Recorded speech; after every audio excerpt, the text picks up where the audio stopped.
ನಮಸ್ಕಾರ. ಇವತ್ತಿನ ವಿಡಿಯೋ ನಿಮ್ಮ ಮುಂದೆ ಬರ್ತಾ ಇರತಕ್ಕಂಥದ್ದು ಮಾಲೀಕತ್ವದ ಪರಿಕಲ್ಪನೆಯ ಬಗ್ಗೆ. Today we are discussing the concepts of ownership, idea of ownership. Ownership ಮತ್ತು ಪೊಸೆಷನ್ ಅಂತ ಹೇಳ್ತಾರೆ. ಸ್ವಾಧೀನ, ಪೊಸೆಷನ್ ಅಂದರೆ ಸ್ವಾಧೀನ. ಈ ಎರಡು ಪರಿಕಲ್ಪನೆಗಳು ಮಾನವ ಸಮಾಜವನ್ನು ಪ್ರಾರಂಭ ಮಾಡಿದಾಗಿಂದ ಅಥವಾ ಫ್ರಮ್ ದಿ ಪ್ರಿಮಿಟಿವ್ ಸೊಸೈಟಿ ಈ ಒಂದು ವ್ಯವಸ್ಥೆಗಳು ಕೇವಲ ಮಾನವ ಜನಾಂಗದಲ್ಲಿ ಮಾತ್ರ ಬೆಳೆದು ಬಂದಿರುವಂಥವು. Otherwise if you take any other animals, for them this concept of ownership may not be there. Only human beings have started this. ಮಾಲೀಕತ್ವ ಅಂದ್ರೇನು, ಮಾಲೀಕತ್ವ ಹೆಂಗೆ ಬರುತ್ತೆ, ಮಾಲೀಕತ್ವದ ಮೂಲಗಳೇನು, ಸೊ ಇದೆಲ್ಲವನ್ನು ಇವತ್ತು ನಾವು ನೋಡ್ತೀವಿ. ಆದರೆ ನಾವು ಒಂದು ಪ್ರೊಫೆಷನ್, ಲಾಯರ್ ಪ್ರೊಫೆಷನನ್ನು ನಾವು ಎತ್ಕೊಂಡಾಗ, if we have taken the profession of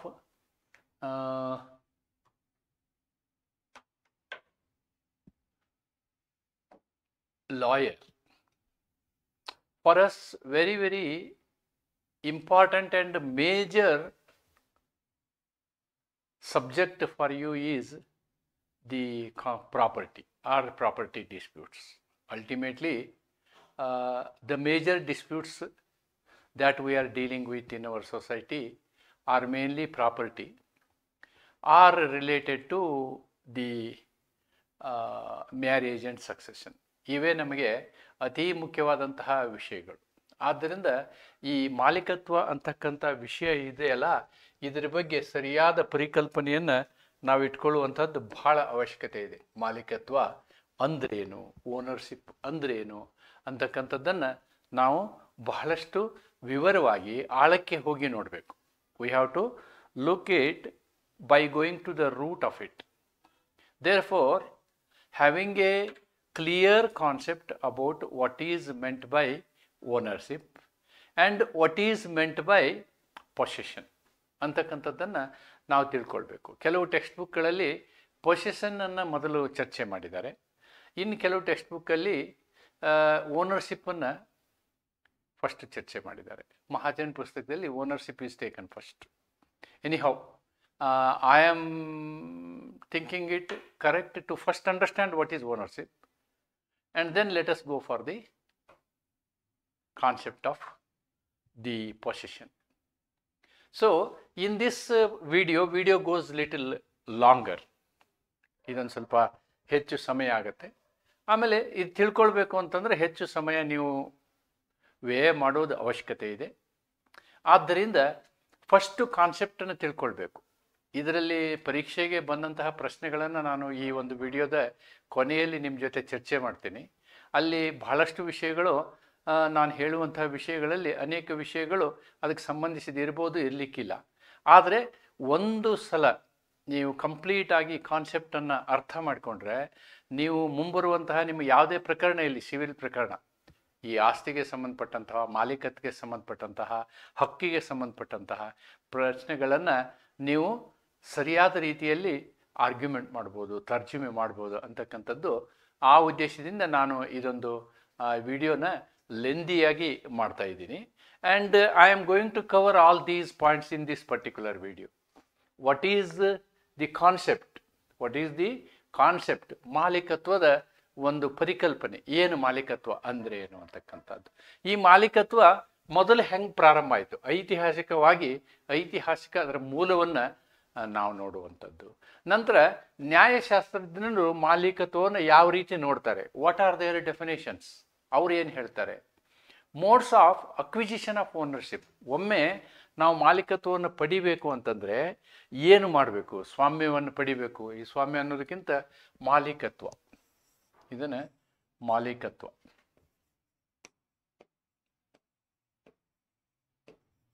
ಮಾಲೀಕತ್ವವನ್ನು ಪಡಿಬೇಕಾದ್ರೆ ನಾವು ಏನು ಮಾಡಬೇಕು ಮತ್ತು ಮಾಲೀಕತ್ವದ ವೈಶಿಷ್ಟ್ಯಗಳೇನು, ಮಾಲೀಕತ್ವದ ವೈಶಿಷ್ಟ್ಯಗಳೇನು, ಅದರಲ್ಲಿ ಅತಿ ಪ್ರಮುಖವಾದಂಥದ್ದು, this is very important,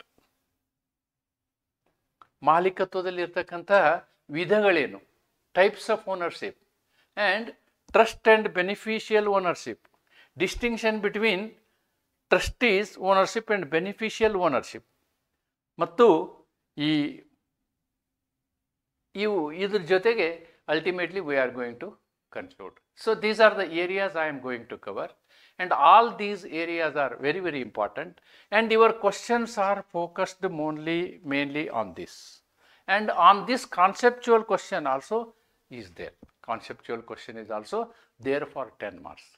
Therefore ಈ ಒಂದು ವಿಷಯವನ್ನು ಸಂಪೂರ್ಣವಾಗಿ ಅರ್ಥ ಮಾಡಿಕೊಳ್ಳುವಂಥದ್ದು ಬಹಳ ಮುಖ್ಯ ಅನ್ನೋದನ್ನು ಹೇಳ್ತಾ, ಇದು ಕೇವಲ ಪರೀಕ್ಷೆಯ ದೃಷ್ಟಿಯಿಂದ ಅಷ್ಟೇ ಅಲ್ಲ, ಇದು ನಿಮ್ಮ ವೃತ್ತಿ ಜೀವನ, when you are entering as a advocate, and particularly if you are a civil litigant, if you are into litigation in civil matters, definitely this is a very important subject matter for you, number 1. Number 2, ಒಬ್ಬ ದೇಶದ ನಾಗರಿಕನಾಗಿ ನಾವು ಈ ಮಾಲೀಕತ್ವದ ಬಗ್ಗೆ ಸರಿಯಾದ ಪರಿಕಲ್ಪನೆಯನ್ನು ಇಟ್ಕೊಳ್ಳೋದು ಬಹಳಷ್ಟು ಅವಶ್ಯಕತೆ ಅಂತಕ್ಕಂಥದ್ದನ್ನು ನಿಮಗೆ ಹೇಳ್ತಾ, let us now see what is this concept. Ownership is one of the most fundamental concepts of jurisprudence. ನ್ಯಾಯಶಾಸ್ತ್ರದಲ್ಲಿ ಓನರ್ಶಿಪ್ಪು ಕೂಡ ಬಹಳ ಮಹತ್ವವನ್ನು ಪಡ್ಕೊಳ್ತದೆ. It denotes the legal right of a person over a thing.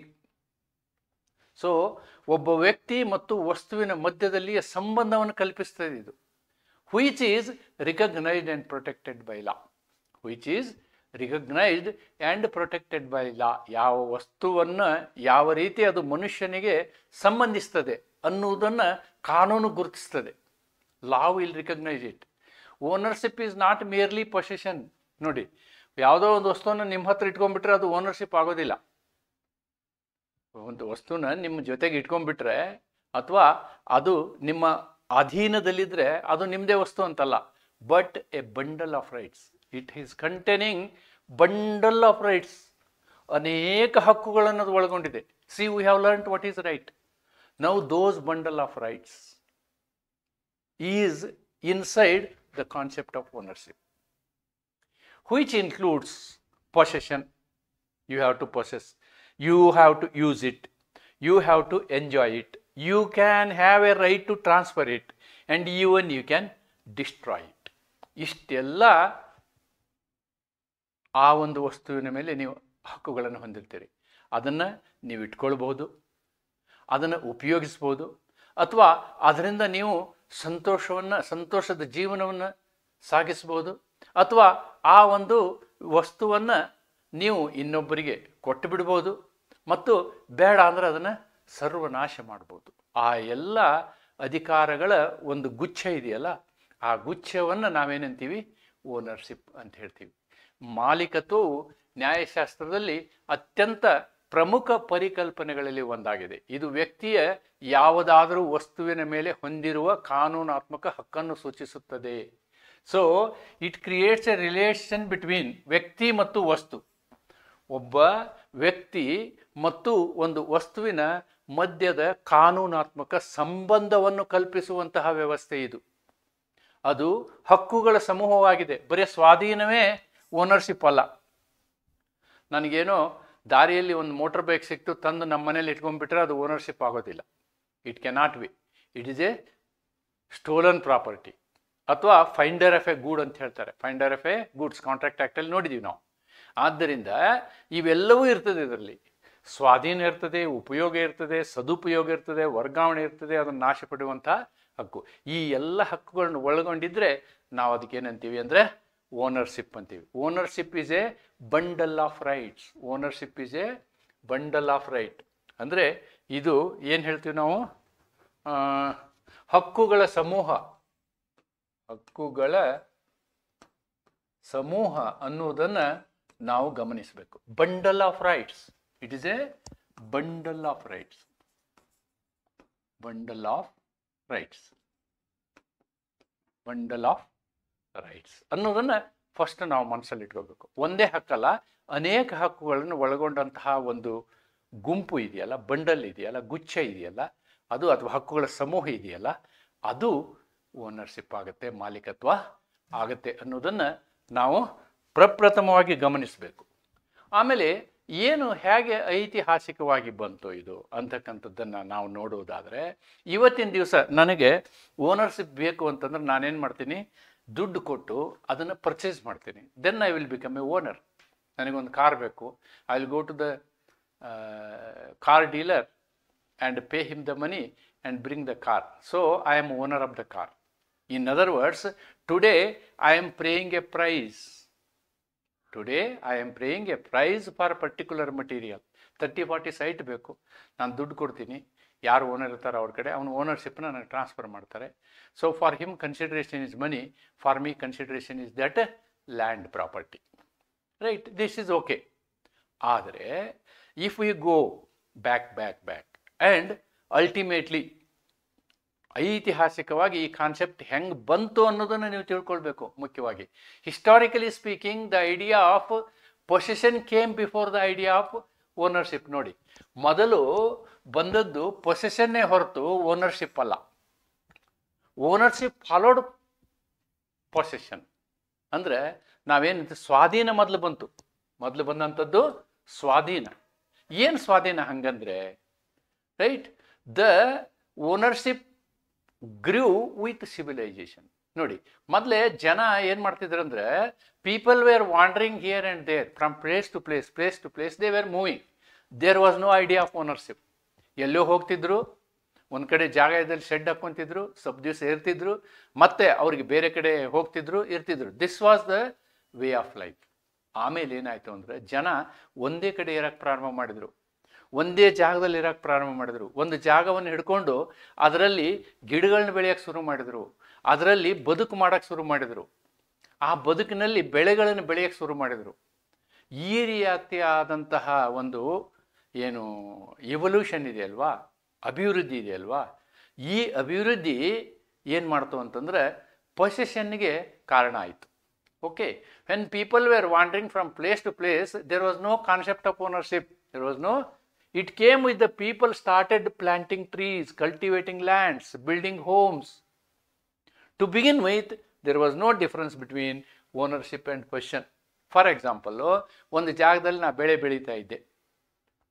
ಆ ಬೆಳೆ ಬೆಳೆಯುವಂಥ ಜಾಗಕ್ಕೆ ನಾನು ಐ ಆಮ್ ಪೊಸೆಸಿಂಗ್ ಇಟ್. ನಾನು ಅದರ ಸ್ವಾಧೀನದಲ್ಲಿದ್ದೀನಿ, ಅದರ ಸ್ವಾಧೀನವನ್ನು ತಗೊಂಡಿದ್ದೀನಿ ಅಂದರೆ ಅದು ನಂದು ಅಂತ. ಸ್ಟಾರ್ಟಿಂಗಲ್ಲಿ the first element or the best element of ownership, essential of ownership is possession. ಅದು ನಂದಾಯಿತು. ಆಮೇಲೆ ನಾನು ಅದನ್ನು ಮಾರ್ಬೋದು. ಹೀಗಾಗಿ ಮೊದಲು ಪ್ರಿಮಿಟಿವ್ ಸೊಸೈಟಿನಲ್ಲಿ, ಇನ್ ಪ್ರಿಮಿಟಿವ್ ಸೊಸೈಟಿ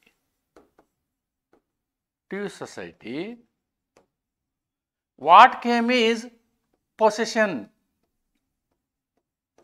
ಹಿಂದಿನ ಪುರಾತನ ಕಾಲದಲ್ಲಿ ಮೊದಲು ಬಂದದ್ದು ಸ್ವಾಧೀನ. ನನ್ನ ಹಿಡಿತದಲ್ಲಿ ಇತ್ತದು. ನಾನು ಅದನ್ನು ಭೂಮಿಯನ್ನು ಉಳ್ತಿದ್ದೆ, ನಾನು ಒಂದು ಕಡೆ ಮನೆ ಕಟ್ಟಿಕೊಂಡೆ, ಓಕೆ, ಅಲ್ಲಿ ನಾನು ನನ್ನ ಜೀವನವನ್ನು ಸಾಗಿಸ್ತಿದ್ದೆ. ಸೊ ಅದು ನಂದಾಯಿತು. Originally property started like this. ಆಮೇಲೆ ನಾನೇನು ಹೇಳಕ್ಕೆ ಶುರು ಮಾಡಿದೆ, ಇದು ನಂದು ಅಂತ ಶುರು ಮಾಡಿದೆ. So it became ownership. Initial ownership ಹಾಗೆ. ಆಮೇಲೆ ನಂದು ಅಂತಂದಮೇಲೆ ನಾನು ಬೇರೆದವ್ರಿಗೆ ಕೊಡ್ತೀನಲ್ವಾ, ಆವಾಗ ಅದು ಬೇರೆಯವ್ರದ್ದಾಗುತ್ತೆ, ಹುಟ್ಟಿಕೊಂಡಿತ್ತು. ಮಾಲೀಕತ್ವದ ಕಲ್ಪನೆ ನಾಗರಿಕತ್ವದ ಬೆಳವಣಿಗೆಯೊಂದಿಗೆ ಅಭಿವೃದ್ಧಿ ಆಯಿತು. It developed with civilisation. ಜನರು ಸ್ಥಳದಿಂದ ಸ್ಥಳಕ್ಕೆ ಅಲಿದಾಡ್ತಿದ್ದಾಗ ಮಾಲೀಕತ್ವದ ಕಲ್ಪನೆ ಇರಲಿಲ್ಲ.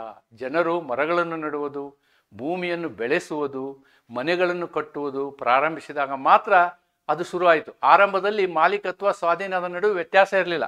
ಯಾರು ಪೊಸೆಷನ್ನಲ್ಲಿದ್ದಾರೋ ಅವರೇ ಮಾಲೀಕರು ಅಂತ concept. That was the concept initially. The initial concept was people wear not having A distinction between ownership and possession. ಯಾರು ಉಳುವವನೇ ಒಡೆಯ ಅಂತ ಹೇಳ್ತಾರಲ್ವ, ಆ ಒಂದು ಕಾನ್ಸೆಪ್ಟು ನಮಗೆ ಮೊದಲು ಇತ್ತು ಅನ್ನೋದನ್ನು ತಿಳ್ಕೋಬೇಕು. ಈ ಒಂದು ಪರ್ಟಿಕ್ಯುಲರ್ ಕಾನ್ಸೆಪ್ಟ್ ಇದೆಯಲ್ಲ, ಇದನ್ನು ಅರ್ಥ ಮಾಡ್ಕೊಳ್ಳೋದು ಬಹಳ ಮುಖ್ಯ ಅಂತಕ್ಕಂಥದ್ದು ನನ್ನ ಅಭಿಪ್ರಾಯ. ನೋಡಿ, I have carved out some points. In ancient societies, ಪುರಾತನ ಸಮಾಜದಲ್ಲಿ ಓನರ್ಶಿಪ್ ವಾಸ್ ಕಲೆಕ್ಟಿವ್. ನೋಡಿ, ಅದು ಕೂಡ ಮೊದಲು ಕಲೆಕ್ಟಿವ್ ಓನರ್ಶಿಪ್, ಎಲ್ಲರೂ ಸೇರಿ ಒಕ್ಕಲ್ತನ ಮಾಡೋದು. So tribal or family ownership, it was a family ownership or it was a tribal ownership. With the growth of agriculture, private ownership began to emerge. Private ownership began to emerge. In Roman law, ownership, dominium antare, was absolute. Was absolute means unlimited and perpetual. Unlimited and perpetual. ರೋಮನ್ನಿನ ಕಾನೂನಿನಲ್ಲಿ ownership ಅಂತಕ್ಕಂಥದ್ದು ಅದು ನಿರಂತರ, ಅದಕ್ಕೆ ಕೊನೆಯೇ ಇಲ್ಲ. In medieval period feudal ownership started. Medieval ಪೀರಿಯಡಲ್ಲಿ ಏನಾಯಿತು, ರೋಮನ್ ಕಾಲದ ನಂತರ ಬರ್ತಕ್ಕಂಥ ಮಧ್ಯಯುಗದಲ್ಲಿ ಓನರ್ಶಿಪ್ಪು ಎರಡು ಥರ ಆಯಿತು. ಒಂದು ಲ್ಯಾಂಡ್ಲಾರ್ಡು, ಇನ್ನೊಂದು ಟೆನೆಂಟ್. ಭಾರತದಲ್ಲಿಯೂ ಅದೇ ಥರ ಇತ್ತು. ಫ್ಯೂಡಲ್ ಸಿಸ್ಟಮ್ ಭಾರತದಲ್ಲಿಯೂ ಇತ್ತು. In modern law, ownership is subject to social obligation and it has restrictions of law. ಕಾನೂನಿನ ಒಂದು ಇತಿಮಿತಿಗೆ ಇವತ್ತು ನಮ್ಮ ಮಾಲೀಕತ್ವ ಒಳಪಡುತ್ತದೆ. ಪ್ರಾಚೀನ ಸಮಾಜದಲ್ಲಿ ಮಾಲೀಕತ್ವವು ಸಮೂಹದ ಸ್ವರೂಪದಲ್ಲಿತ್ತು. ಕೃಷಿ ಅಭಿವೃದ್ಧಿಯೊಂದಿಗೆ ಮಾಲೀಕತ್ವ ಹುಟ್ಟಿಕೊಂಡಿತ್ತು. ಕೃಷಿ ಹೆಂಗೆ ಅಭಿವೃದ್ಧಿಗೊಂಡಿತು ಹಂಗೆ ಹುಟ್ಟಿತು. ರೋಮನ್ ಕಾಲದಲ್ಲಿ ಮಾಲೀಕತ್ವವನ್ನು ಸಂಪೂರ್ಣವಾದ ಮಾಲೀಕತ್ವ ಅಂದ್ಕೊಂಡಿದ್ರು, ಅನಿಯಮಿತ ಮತ್ತು ಶಾಶ್ವತ. It was like that. But this is first era. What is second era? Medieval ಪೀರಿಯಡಲ್ಲಿ ಏನಾಯಿತು, ಈ ಜಮೀನುದಾರರು ಹುಟ್ಕೊಂಡ್ರು. ಫ್ಯೂಡಲ್ ಸಿಸ್ಟಮ್ ಅಂತ ಹೇಳ್ತೀವಿ ನಾವು. ಲ್ಯಾಂಡ್ಲಾರ್ಡ್ಗಳು ಹುಟ್ಕೊಂಡ್ರು ಮತ್ತು ಟೆನೆಂಟ್ಗಳು ಹುಟ್ಕೊಂಡ್ರು. ಇವರೆಲ್ಲ ಕಷ್ಟಪಟ್ಟು ಇವರು ಭೂಮಿಯನ್ನು ಉಳುವವರು, ಅದರ ಮಜಾ ಮಾಡುವವರು ಈ ಜಮೀನ್ದಾರ್. ಆ ರೀತಿಯಾದಂಥ ವ್ಯವಸ್ಥೆ ಇತ್ತು. ಇವತ್ತು ಹಾಗಿಲ್ಲ. ಮಾಲೀಕತ್ವವು ಸಾಮಾಜಿಕ ಕರ್ತವ್ಯಗಳು ಹಾಗೂ ಕಾನೂನಿನ ನಿರ್ಬಂಧಗಳಿಗೆ ಒಳಪಟ್ಟಿದೆ. This is the latest situation. No doubt there is ownership, but it's subject to statutory laws. ಕಾನೂನಿನ ಕೆಲವೊಂದು ಇತಿಮಿತಿಗಳಿಗೆ ಓನರ್ಶಿಪ್ ಒಳಗೊಂಡಿದೆ ಅನ್ನೋದನ್ನು ನಾವಿಲ್ಲಿ ನೋಡಬೇಕು. ದೇರ್ ಫೋರ್ ನಾವು as a jurisprudence, because we are studying jurisprudence, we must also understand what jurists were thought about ownership. ಮಾಲೀಕತ್ವದ ಬಗ್ಗೆ ಜ್ಯೂರಿಸ್ಟ್ಗಳು ಏನು ವಿಚಾರವನ್ನು ಮಾಡಿದರು ಅನ್ನೋದನ್ನು ನಾವು ಒಂದೊಂದಾಗಿ ನೋಡೋಣ ಇಲ್ಲಿ. First let us see what Austin has thought about ownership. Austin's thinking. Ownership is a right. Yes, bundle of rights ಹೇಳಿದಿವಲ್ವಾ. ಓನರ್ಶಿಪ್ ಈಸ್ ಎ ರೈಟ್, ಹಕ್ಕುಗಳ ಒಂದು ಸಮೂಹ. Which avails against every one who is subject to law and consists in a right to use, dispose of a thing in an indefinite manner. Nodi, he thought it as a ownership. He thought it as a ಕನ್ನಡದಲ್ಲಿ ನೋಡುವುದಾದರೆ ಮಾಲೀಕತ್ವ ಎಂದರೆ ಕಾನೂನಿಗೆ ಒಳಪಟ್ಟಿರುವ ಪ್ರತಿಯೊಬ್ಬರ ಮೇಲೂ ಪರಿಣಾಮ ಬೀರುವ ಹಕ್ಕು ಮತ್ತು ಅದು ವಸ್ತುವನ್ನು ಅನಿಯಮಿತ ರೀತಿಯಲ್ಲಿ ಬಳಸಲು ಅಥವಾ ವಹಿಸಲು ಇರುವ ಹಕ್ಕಾಗಿದೆ. See, in a unlimited manner that particular object can be used by a particular person. So that is ownership, and it is subject to law. Another thing is, Austin means anything and everything is always subject to law. That is what he has told. Ownership is a right which avails against everyone.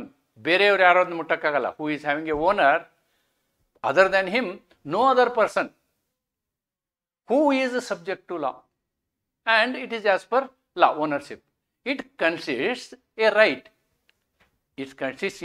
right. ಅದರಲ್ಲಿ ಒಂದು ಹಕ್ಕು ಇದೆ. ಏನು ಹಕ್ಕು? ಅದನ್ನು ನೀವು dispose ಮಾಡ್ಬೋದು, ನಿಮ್ಗೆ ಯಾವುದೇ ರೀತಿಯಲ್ಲಿ ಉಪಯೋಗ ಮಾಡ್ಬೋದು. That is what is the idea of Austin.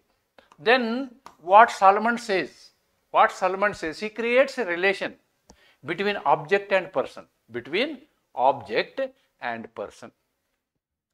Ownership is a relation between object and person. ಒಂದು ವಸ್ತು ಮತ್ತು ವ್ಯಕ್ತಿಯ ಮಧ್ಯದಲ್ಲಿರತಕ್ಕಂತಹ ಸಂಬಂಧ.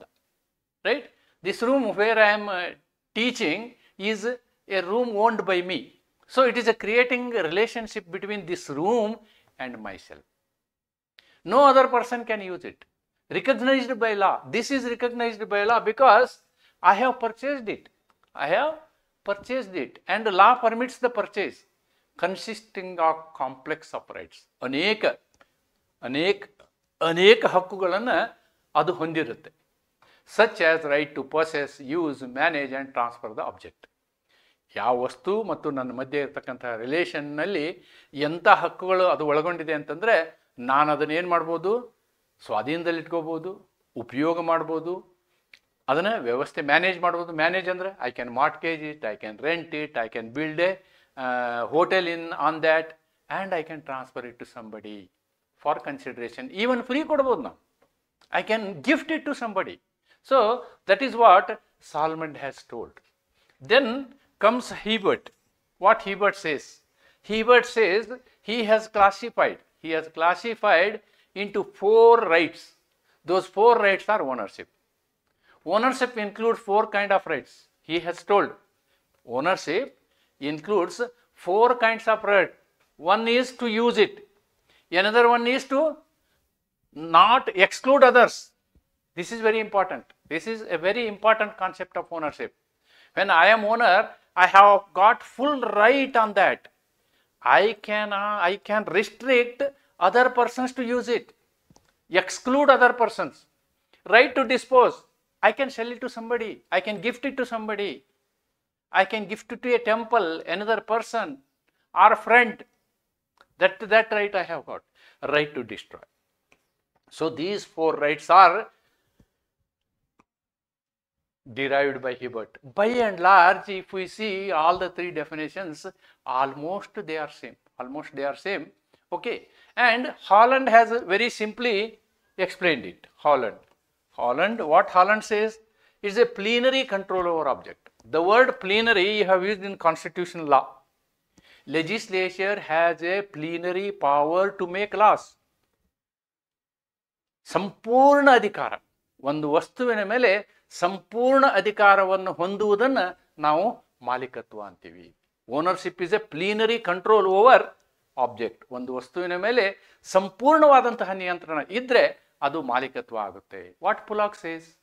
Pulak says like this: ownership is the entirety of the powers of use and disposal. Ownership is entirety of powers of use and disposal allowed by law, but they should be as per law. Whatever you do, 100 things, whatever 4 things or whatever, thousands of things on that you do, it is permitted. But it should be strictly according to the law. ಅಂದರೆ ನೀವು ಒಂದು ಮನೆಯ ಮಾಲೀಕತ್ವವನ್ನು ನೀವು ಇಟ್ಕೊಂಡಿದ್ದೀರಿ ಅಂತಂದರೆ ಅದನ್ನು ನೀವು ಕಾನ್ಕ್ಯೂಬೇಜಿಗೆ ಬಾಡಿಗೆ ಕೊಡೋಕ್ಕಾಗಲ್ಲ, ವೇಶ್ಯಾವಾಟಿಕೆಗೆ ಬಾಡಿಗೆ ಕೊಡೋಕ್ಕಾಗಲ್ಲ, ಜೂಜಾಟಕ್ಕೆ ಬಾಡಿಗೆ ಕೊಡೋಕ್ಕಾಗಲ್ಲ, ಟೆರರಿಸ್ಟ್ಗಳಿಗೆ ಅದರೊಳಗೆ ಇಡೋಕ್ಕೆ ಪರ್ಮಿಷನ್ ಕೊಡೋಕ್ಕಾಗಲ್ಲ, ಅಥವಾ ಅನ್ಆಥರೈಸ್ಡ್ ಪರ್ಸನ್ಸ್ ಬೇರೆ ದೇಶದಿಂದ ಬಂದವ್ರನ್ನ ಅಲ್ಲಿ ನೀವು ಬಾಡಿಗೆ ಕೊಡೋಕ್ಕಾಗಲ್ಲ. All these things are as per law. As per law you can enjoy it, as per law you can use it, as per law you can manage it, and all these definitions, some of the definitions you have to write. ಈ ಕೆಲವೊಂದು ವ್ಯಾಖ್ಯಾನಗಳನ್ನು ನೀವು ಬರೀಬೇಕಾಗ್ತದೆ. Austin ನಾನು explain ಮಾಡಿದ್ದೀನಿ. Austin ಏನು ಹೇಳ್ತಾನೆ ಅಂದರೆ, ಮಾಲೀಕತ್ವವೆಂದರೆ ಕಾನೂನಿಗೆ ಒಳಪಟ್ಟಿರುವ ಪ್ರತಿಯೊಬ್ಬರ ಮೇಲೂ ಪರಿಣಾಮ ಬೀರುವ ಹಕ್ಕು ಮತ್ತು ಅದು ವಸ್ತುವನ್ನು ಅನಿಯಮಿತ ರೀತಿಯಲ್ಲಿ ಬಳಸಲು ವಹಿಸುವ ಹಕ್ಕಾಗಿದೆ. ಸಲ್ಮಂಡ್ ಏನು ಹೇಳ್ತಾರೆ, ವ್ಯಕ್ತಿ ಮತ್ತು ವಸ್ತುವಿನ ನಡುವಿನ ಸಂಬಂಧ, ಅದಕ್ಕೆ ಕಾನೂನಿನ ಮಾನ್ಯತೆ ಇರಬೇಕು. ಈ ಸಂಬಂಧ ಇದರಲ್ಲಿ ಇವೆಲ್ಲ ಮಾಡ್ಬೋದು, ನೀವು ಸ್ವಾಧೀನದಲ್ಲಿ ಇಟ್ಕೋಬೋದು, ಉಪಯೋಗಿಸಬಹುದು, ಅದನ್ನು ಮ್ಯಾನೇಜ್ ಮಾಡ್ಬೋದು, ನಿರ್ವಹಣೆ ಮಾಡ್ಬೋದು, ವರ್ಗಾವಣೆ ಕೂಡ ಮಾಡ್ಬೋದು. ಇದೆಲ್ಲವನ್ನು ಸೇರಿರುತ್ತೆ ಅಂತಕ್ಕಂಥದ್ದು ಸಾಲ್ಮಂಡ್ ಹೇಳ್ತಾನೆ. ಹಿಬರ್ಟ್ ಏನು ಹೇಳ್ತಾನೆ, ಇದು 4 ಹಕ್ಕುಗಳನ್ನು ಹೊಂದಿದೆ. ದೇರ್ ಆರ್ 4 ರೈಟ್ಸ್, 4 ಹಕ್ಕುಗಳಿದ್ದಾವೆ ಅಂತ ಹೇಳ್ತಾನೆ. ಉಪಯೋಗಿಸುವ ಹಕ್ಕು, ಇತರರನ್ನು ಹೊರತುಪಡಿಸುವ ಹಕ್ಕು, ನೀನು ಬರಬೇಡ ನಮ್ಮ ಬಿಲ್ಡಿಂಗಲ್ಲಿ. ವಹಿಸುವ ಹಕ್ಕು, he can manage it, and ನಾಶಪಡಿಸುವ ಹಕ್ಕು. ಹಿ ಕ್ಯಾನ್ ವಹಿಸುವ ಅಂತಂದ್ರೆ ಡಿಸ್ಪೋಸ್, ವಿಲೇವಾರಿ ಮಾಡುವ,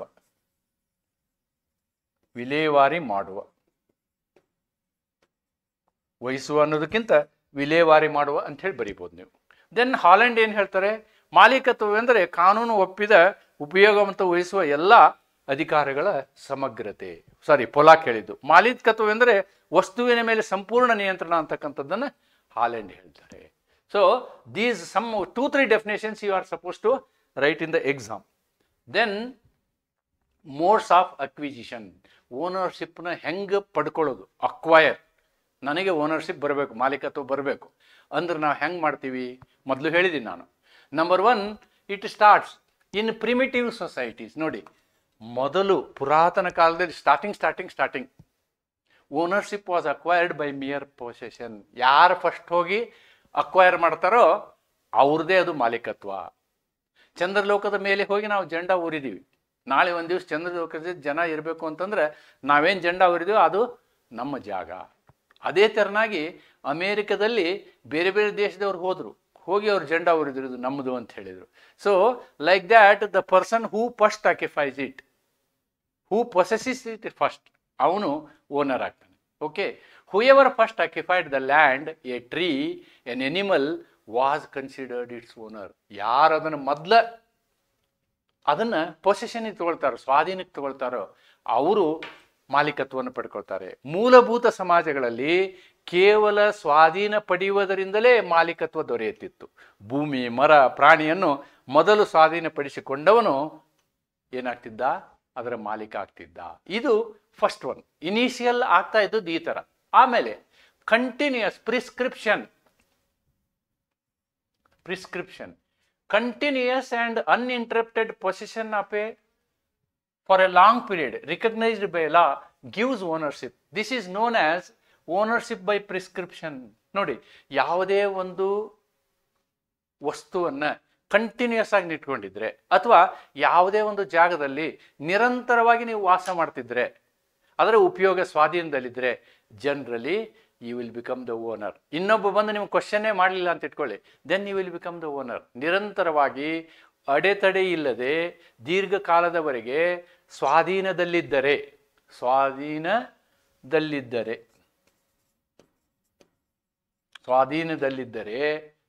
ಕಾನೂನು ಅದನ್ನು ಮಾನ್ಯತೆ ನೀಡಿ ಮಾಲೀಕತ್ವವನ್ನು ಕೊಡುತ್ತದೆ. ಎಡ್ವರ್ಸ್ ಪೊಸೆಷನ್ ಅಂತಾರೆ ಅದಕ್ಕೆ. ನಮ್ಮ ಇಂಡಿಯನ್ ಲ್ಯಾಂಗ್ವೇಜಲ್ಲಿ ನಾವೇನು ಹೇಳ್ತೀವಿ, ಎಡ್ವರ್ಸ್ ಪೊಸೆಷನ್ ಅಂತೀವಿ. ಅಕಸ್ಮಾತ್ 12 ವರ್ಷದವರೆಗೆ ಒಂದು ಪ್ರಾಪರ್ಟಿಯಲ್ಲಿ ನೀವು ಅದನ್ನು ಉಪಭೋಗ ಮಾಡ್ತಾ ಇದ್ರೆ, if you are using that property without any objection by anybody, after 12th year you can declare that you are owner and law permits it. ಕಾನೂನು ಅದನ್ನು ಪರ್ಮಿಟ್ ಮಾಡುತ್ತದೆ. This is the second type of acquiring. First type of acquiring is possession, second type of acquiring is prescription ಅಥವಾ ಅಧಿಕಾರಾವಧಿ ಹಕ್ಕಿನಿಂದ. Third one is agreement of contract. ಇನ್ನೊಬ್ಬರ ಕಡೆಯಿಂದ ನಾವು ಒಂದು ಕರಾರು ಮಾಡ್ಕೊಂಡು ತಗೊಳ್ತೀವಿ, ಕ್ರಯಪತ್ರ ಮಾಡ್ಕೊತೀವಿ. Ownership may be transferred by mutual agreement. ನಾವು ಒಪ್ಪಂದವನ್ನು ಮಾಡಿಕೊಂಡು, ಹೆಂಗೆ, ಮಾರಾಟದಿಂದ, ಗಿಫ್ಟ್ನಿಂದ. ಇದು ಏನಾಗಬೇಕು, ನಾವು ಮಾಲೀಕತ್ವದ ಇದು ವಸ್ತುವಿಯ ಮೂಲವಾಗಿರೋದು ಅಥವಾ ಕಾನೂನುಬದ್ಧವಾದ ಉಡುಗೊರೆಯಾಗಿ ಕೊಡ್ಬೋದು, ಅಥವಾ ಲೀಸ್ ಬಾಡಿಗೆಯಾಗಿ ಕೊಡ್ಬೋದು, ಅಥವಾ ಎಕ್ಸ್ಚೇಂಜ್, ನಮ್ಮ ಸೈಟ್ನವ್ರಿಗೆ ಅವ್ರ ಸೈಟ್ ನಮಗೆ ಕೊಡ್ತೀವಿ, ದಟ್ ಈಸ್ ಎಕ್ಸ್ಚೇಂಜ್. ಈ ರೀತಿ ನೀವೇನು ಮಾಡ್ಬೋದು, ಬದಲಾವಣೆ ಮೂಲಕ ಮಾಲೀಕತ್ವವನ್ನು ಪಡಿಬೋದು. It's very simple. ಇದು ನಿಮಗೆಲ್ಲರಿಗೂ ಗೊತ್ತಿರುವಂಥದ್ದು. Succession law, Hindu succession act, the Mohammedan law, Muslim Shariat act, ಇವೆಲ್ಲವನ್ನು ನಾವು ನೋಡಿದಾಗ ಸಕ್ಸೆಷನ್ ಬಗ್ಗೆ ನಮ್ಗೆ ಗೊತ್ತಾಗ್ತದೆ. Ownership is acquired through inheritance, either by will or by law. ನೀವು ವಿಲ್ ಬರೆದು ಕೊಡ್ಬೋದು ನಿಮ್ಮ ಮಕ್ಕಳಿಗೆ, ಟೆಸ್ಟಮೆಟರಿ ಸಕ್ಸೆಷನ್, ಅಥವಾ ಇಂಟೆಸ್ಟೇಟ್ ಸಕ್ಸೆಷನ್. ಒಬ್ಬ ವ್ಯಕ್ತಿ ತೀರಿ ಹೋದ ಮೇಲೆ ಅವನ ಲೀಗಲ್ ಹೇರ್ಸ್ಗೆ ಅದು ಬರುತ್ತೆ. ವಾರಸುದಾರರು ಅಂತಾರೆ. ವಾರಸತ್ವದ ಮೂಲಕ ಮಾಲೀಕತ್ವ ದೊರೆಯುತ್ತದೆ. ಇದು ವಸಿಯತ್ತು ಮೂಲಕವೂ ಆಗಿರಬಹುದು ಅಥವಾ ಕಾನೂನುಬದ್ಧವಾದ ವಾರಸತ್ವದ ಮೂಲಕ ಆಗ್ಬೋದು. It may be by will or it may be by succession. ಎರಡು ರೀತಿಯಿಂದನೂ ಆಗ್ಬೋದು. This is another method of acquiring the property. ಅಂದರೆ ತಂದೆಯ ಆಸ್ತಿ ಮಕ್ಕಳಿಗೆ ಬರ್ತದೆ ಅಂತಕ್ಕಂಥದ್ದು. Then occupation, when something has no owner, res nullius ಅಂತಾರೆ. Something has no owner is taken into possession, ownership is acquired. Example, catching wild animals or discovering unoccupied land. ಅದನ್ನೇ ಹೇಳಿದ್ನಲ್ವಾ, ಯಾರೂ ನೋಡಲಾರ್ದಂತಹ ಲ್ಯಾಂಡನ್ನು ನೀವು ಡಿಸ್ಕವರಿ ಮಾಡಿ ಅಲ್ಲಿ ಹೋಗಿ ನೀವು ವಾಸ ಮಾಡೋಕ್ಕೆ ಶುರು ಮಾಡಿದರೆ, it becomes your property, it becomes your property. ಮಾಲೀಕರು ಇರೋದಿಲ್ಲ ಅದಕ್ಕೆ. There is no owner earlier. There is no owner earlier, then you will become the owner. That is what is known as occupation. ಅಥವಾ ಯಾವುದೇ ಒಂದು ಪ್ರಾಣಿಯನ್ನು ಹಿಡ್ಕೊಂಡ್ ಬರ್ತೀರಿ ನೀವು, so you will become the owner of that animal ಅಂತಕ್ಕಂಥದ್ದನ್ನು ನಾವಿಲ್ಲಿ ನೋಡ್ಬೋದು. Then accession. Ownership may also be arise by natural or artificial accession, where something is added to existing property. Example, fruits of a tree belong to the tree owner.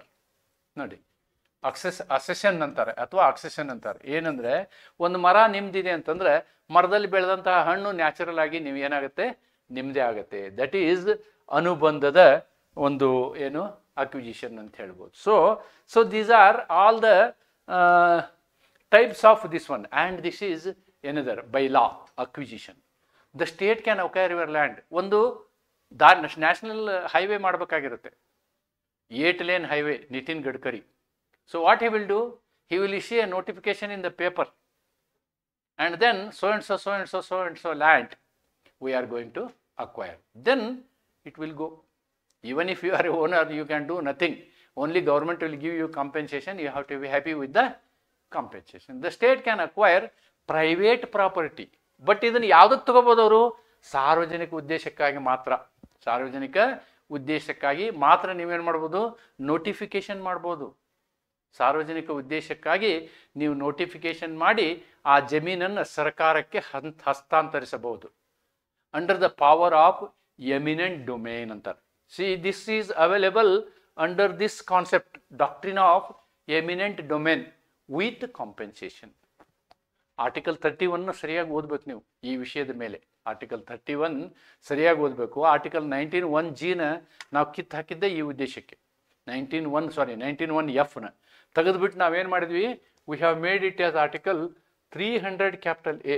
The reason for this is, earlier property was treated to be fundamental right, but now it is not. It is only a constitutional right. To the maximum what you can ask is compensation, not beyond that. You cannot ask behind that. ಕೇವಲ ನೀವು ಪರಿಹಾರವನ್ನು ಕೇಳಬಹುದೇ ಹೊರತು ಆಸ್ತಿ ಮಾಡುವ ಹಕ್ಕು ಮೂಲಭೂತ ಹಕ್ಕು ಅಂತ ಹೇಳಕ್ಕಾಗಲ್ಲ. That is not there in the Indian Constitution. ಅಂದರೆ ಸಾರ್ವಜನಿಕ ಉದ್ದೇಶಕ್ಕಾಗಿ ಯಾವುದೇ ಜಮೀನನ್ನು ಸರ್ಕಾರ ಮುಟ್ಟುಗೋಲು ಹಾಕೋಬಹುದು, ಕಾನೂನು ಪ್ರಕಾರ ಕಿತ್ಕೊಳ್ಬಹುದು. ಅಕ್ವಿಜಿಷನ್ ಕಾನೂನು ಪ್ರಕಾರ ಕಿತ್ಕೊಳ್ಬಹುದು. ಅದಕ್ಕೆ ಎಮಿನೆಂಟ್ ಡೊಮೇನ್ ಅಂದರೆ who is sovereign, he has got that power. Who is sovereign, he has got that power to acquire. Only thing he has to give the compensation. But what we have seen in the history of Karnataka, particularly for the last 20-25 years, notification ಮಾಡಿಬಿಡಿ, 4 ವರ್ಷ ಸುಮ್ಮನೆ ಇರಿ, 5ನೇ ವರ್ಷ ಆ ರೈತನ ಕರೆದು ಬಿಡಿ, ನಾನು ಜಮೀನನ್ನು ನಿಮ್ಮ ಕಡೆಯಿಂದ ಡಿನೋಟಿಫಿಕೇಶನ್ ಮಾಡಿಸ್ತೀನಿ, ಮಾಡಿಸಿದ ಮೇಲೆ ನೀವು ನನಗೆ ಬರೆದು ಕೊಡಬೇಕು. ಆಮೇಲೆ ಡಿನೋಟಿಫಿಕೇಶನ್ ಇಶ್ಯೂ ಮಾಡಿಬಿಡೋದು, ಅಂದರೆ ಅಕ್ವೈರ್ ಮಾಡಿದ್ದನ್ನು ಅಕ್ವೈರ್ ಮಾಡೋದು. ಆವಾಗ ಕಡಿಮೆ ಬೆಲೆಗೆ ರೈತರಿಂದ ಬರೆಸ್ಕೊಳ್ಳೋದು. ಇದು ಇದರ ತದನಂತರದ ಅವ್ಯವಹಾರಗಳ ಉದಾಹರಣೆ. ಪರೀಕ್ಷೆಗೆ ಇದನ್ನು ಬರೆಯೋದಲ್ಲ, ನಾನು ನಿಮ್ಮ ಗಮನಕ್ಕೆ ತರ್ತಾ ಇದ್ದೀನಿ. ನೋಟಿಫಿಕೇಶನ್ ಅಂದರೆ ಅಕ್ವಿಜಿಷನ್. ಬಟ್ ಅಕ್ವಿಜಿಷನ್ ಮಾಡಿ ಸ್ವಲ್ಪ ದಿವಸ ಆದಮೇಲೆ ಡಿನೋಟಿಫಿಕೇಶನ್ ಮಾಡ್ತಾರಲ್ಲ, ಅದರಲ್ಲಿ ಸಾಕಷ್ಟು ಭ್ರಷ್ಟತೆ ಇದೆ ಅನ್ನೋದನ್ನು ನಾವು ಗಮನಿಸಬೇಕು. Next, subject matter of ownership. ಯಾವ ವಿಷಯದ ಮೇಲೆ ಮಾಲೀಕತ್ವ ಇರ್ಬೋದು, ಯಾವ ವಿಷಯದ ಮೇಲೆ ಮಾಲೀಕತ್ವ ಇರಲಿಕ್ಕೆ ಸಾಧ್ಯ? 2 ವಿಷಯಗಳು. One is called tangible, another is called intangible. ಟ್ಯಾಂಜಿಬಲ್ಗೆ ನಾವು ಕಾರ್ಪೋರಿಯಲ್ ಅಂತೀವಿ. ಟ್ಯಾಂಜಿಬಲ್ಗೆ ನಾವೇನಂತೀವಿ? ಕಾರ್ಪೋರಿಯಲ್. ಇನ್ಟ್ಯಾಂಜಿಬಲ್ಗೆ ನಾವು ಇನ್ಕಾರ್ಪೋರಿಯಲ್ ಅಂತೀವಿ. ಇದಕ್ಕೇನು ಹೇಳ್ತೀವಿ? ಇನ್ಕಾರ್ಪೋರಿಯಲ್. ಯಾವುದು ನಮ್ಮ ಕಣ್ಣಿಗೆ ಕಾಣೋದಿಲ್ವೋ ಅದನ್ನೂ ನಾವು ಮಾಲೀಕತ್ವ ವಹಿಸ್ಬೋದು. ಕಣ್ಣಿಗೆ ಕಾಣಲಾರದಂತಹ ವಿಷಯವನ್ನು ನಾವು ಮಾಲೀಕತ್ವ ವಹಿಸ್ಬೋದು. ಕಣ್ಣಿಗೆ ಕಾಣಲಾರದಂಥ ವಿಷಯವನ್ನು ಅದು ಯಾವುದು ಅಂತ ಹೇಳಿ ನೋಡೋಣ. ಆಲ್ ಟ್ಯಾಂಜಿಬಲ್ ಪ್ರಾಪರ್ಟಿ, ಯಾವುದನ್ನು ನಾವು ಮುಟ್ಬೋದು, ಗ್ರಹಿಸ್ಬೋದು, ಭೌತಿಕ ವಸ್ತುಗಳು property, such as land, house, animals, trees, goods can be subject matter of ownership. They are movable and immovable property. They are movable and immovable property. ಕೆಲವು ಪ್ರಾಪರ್ಟಿ ಇದ್ದಲ್ಲೇ ಇರ್ತವೆ, ಇನ್ನು ಕೆಲವೊಂದು ನಾವು ಎಲ್ಲಿ ಬೇಕಲ್ಲಿ ತೊಗೊಂಡು ಹೋಗ್ಬೋದು. ಇವೆಲ್ಲವುಗಳು ಕೂಡ material objects. The classification is ಭೌತಿಕ ವಸ್ತುಗಳು, ಭೂಮಿ, ಮನೆಗಳು, ಪ್ರಾಣಿಗಳು, ವಸ್ತುಗಳು ಮುಂತಾದ ಎಲ್ಲ ಸ್ಪರ್ಶಿಸಬಹುದಾದ ಆಸ್ತಿಗಳು ಮಾಲೀಕತ್ವದ ವಿಷಯ ಆಗ್ಬೋದು. ಅವು ಚರ ಅಥವಾ ಸ್ಥಿರ ಅಥವಾ ಅಸ್ಥಿರ ಆಸ್ತಿ ಆಗಿರ್ಬೋದು, ಅಥವಾ ಚರ ಅಥವಾ ಅಚರ ಆಸ್ತಿಗಳಾಗಿರ್ಬೋದು, ಸ್ವತ್ತುಗಳಾಗಿರ್ಬೋದು, ವಸ್ತುಗಳಾಗಿರ್ಬೋದು. ಇವೆಲ್ಲವನ್ನು ನಾವೇನು ಹೇಳ್ತೀವಿ, ಮಟೀರಿಯಲ್ ಆಬ್ಜೆಕ್ಟ್ಸ್ ಅಂತ ಹೇಳ್ತೀವಿ. ಇದು ಅಲ್ಲದೇನೆ ಆಧುನಿಕ ಯುಗದಲ್ಲಿ ಇದು ಅಲ್ಲದೇನೆ ಕಣ್ಣಿಗೆ ಕಾಣಲಾರ್ದಂಥ ಆಸ್ತಿ ಸಾಕಷ್ಟಿದೆ. ಕಣ್ಣಿಗೆ ಕಾಣಲಾರ್ದಂಥ ಆಸ್ತಿ ಸಾಕಷ್ಟಿದೆ. For example, intellectual property act ಅಂತೀವಿ ನಾವು, IPR, ಇಂಟೆಲೆಕ್ಚುವಲ್ ಪ್ರಾಪರ್ಟಿ ಆ್ಯಕ್ಟ್. ನಮ್ಮ ಜ್ಞಾನದಿಂದ ನಾವು ಪಡ್ಕೊಂಡಂತಹ ಹಕ್ಕುಗಳು, ಅವುಗಳು ಕೂಡ ಆಸ್ತಿಗಳೇ. For example, copyright, trademark, then patent.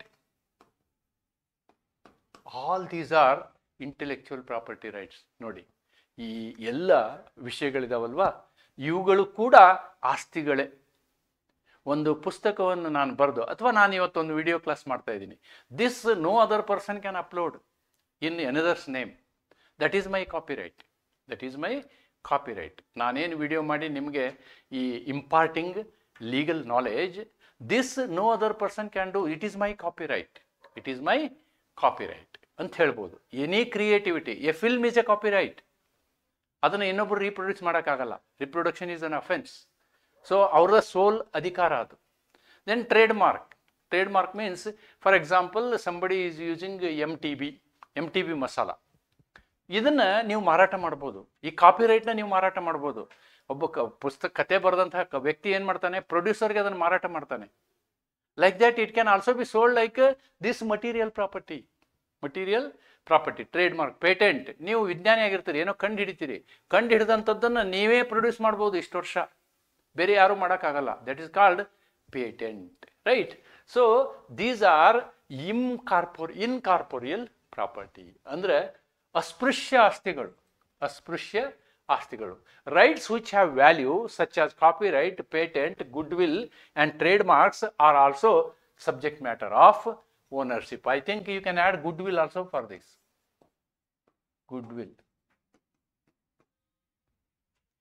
ಈ ಮಾವಳ್ಳಿ ಟೀ ಅಂಥೇಳಿ ಬೆಂಗಳೂರು ಲಾಲ್ಬಾಗಲ್ಲಿ ಅವ್ರದ್ದು ಹೋಟೆಲ್ ಇದೆ, MTR.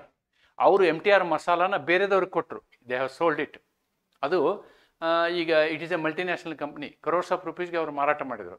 4 ವರ್ಷ 5 ವರ್ಷ ಅವರು ಅದನ್ನು ಗುಡ್ ವಿಲ್ ಅಂಥೇಳಿ ಆ ಹೆಸರನ್ನು ಅವ್ರು ಯೂಸ್ ಮಾಡಿ ಮಸಾಲ ಮಾರಾಟವನ್ನು ಮಾಡಲಿಲ್ಲ. ಬೇರೆ ಹೆಸರಿನಲ್ಲಿ, ಮಾವಳ್ಳಿ ಹೆಸರಲ್ಲಿ ಮತ್ತೊಂದು ಇದನ್ನು ಮಾಡ್ತಾ ಇದ್ದಾರೆ. Okay, these are all good will.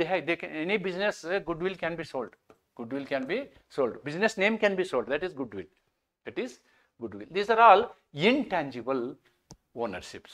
ಇವೆಲ್ಲವೂ ಎಂಥ ಮಾಲೀಕತ್ವ, ಕಣ್ಣಿಗೆ ಕಾಣಲಾರ್ದಂಥವು, ರೈಟ್?